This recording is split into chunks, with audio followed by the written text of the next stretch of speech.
গাইছ এনেকৈ আহি পাই গ'লোহি এতিয়া ফাইনেলি ডবকা। চ' ডবকা এতিয়া চবটো পাইছোহি। চ' আগলৈকে আপোনালোকক দেখাই যাবচোন।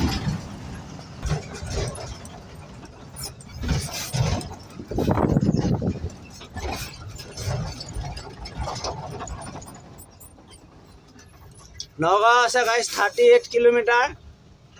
চাই লওক 38 কিলোমিটাৰ আছে।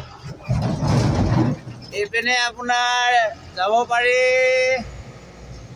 ডিফু, ডিমাপুৰ, কোহিমা, ইম্ফল চব জেগাত যাব পাৰি। আৰু এইফালে ডবকা চহৰ হয়, টাউন হয়, এইটো চাইডে দেখিছেনে। আৰু মই যাম চিধা। তো লেটছ গো।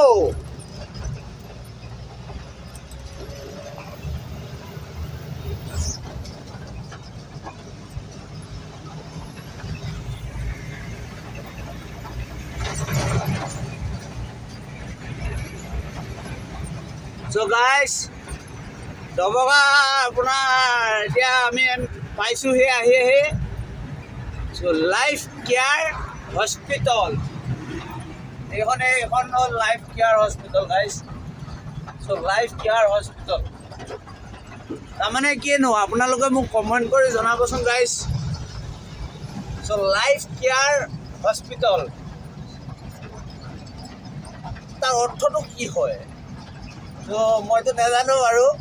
তো আপোনালোকে যদি জানে কোনোবাই তো জনাব। তো আপোনালোকৰ পৰা যদি জানো তো ভাল লাগিব। দুটা কথা শিকিলোঁ, বহুত কথা শিকিছোঁ আপোনালোকৰ পৰা গাইজ। এই বুকু সঁচা মৰম কাৰ বাবে ৰাখিছা, হৃদয় দুৱাৰ খুলি ৰাখিছোঁ বুজিবা। এথানি মৰম হৃদয় পকোৱা, মেলানি বান্ধৈ আঁতৰি নাযাবা। তো গাইজ এনেকেই ফূৰ্তি ফাৰ্তা ধেমালি জমলা গৈ আহি পাইছোঁহি টুল প্লাজা। চেক কৰক গাইজ, হয়নে? মই মিছা কথা নকওঁ দেই গাইজ। মই মিছা কথা কৰি পেলাই গাড়ী নচলাওঁ। I am driver. সিফালে সোমাইছে গাইজ, মই সোমাম।